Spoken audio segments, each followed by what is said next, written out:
Buzz pollination or sonication is a technique used by some bees, such as solitary bees and bumblebees. All flowers have anthers, and in most flowers, the anthers release the pollen really readily.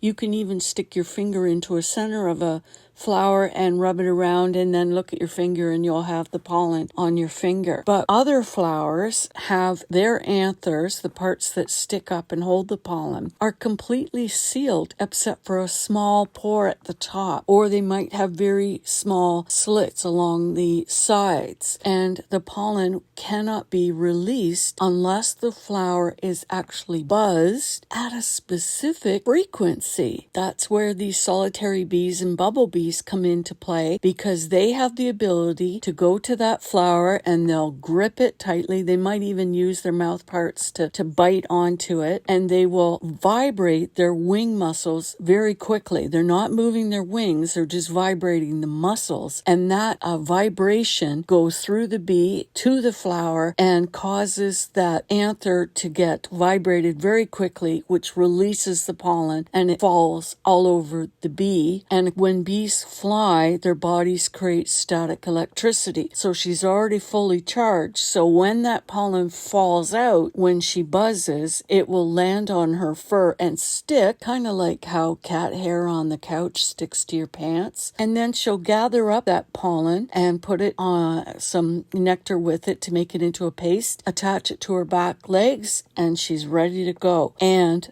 then she has that pollen on her body. When she goes to the next flower and buzzes that one, the pollen will come off of her body and fertilize that second flower, and so on. More than half the bee species can do buzz pollination, but honeybees cannot. In yesterday's post, we talked about pollination in greenhouses, and some greenhouses will manually do pollination with small electronic vibrators or even electronic toothbrush to do buzz pollination on greenhouse plants, in the case where they don't have bumblebees to do the pollination for them in the actual greenhouse.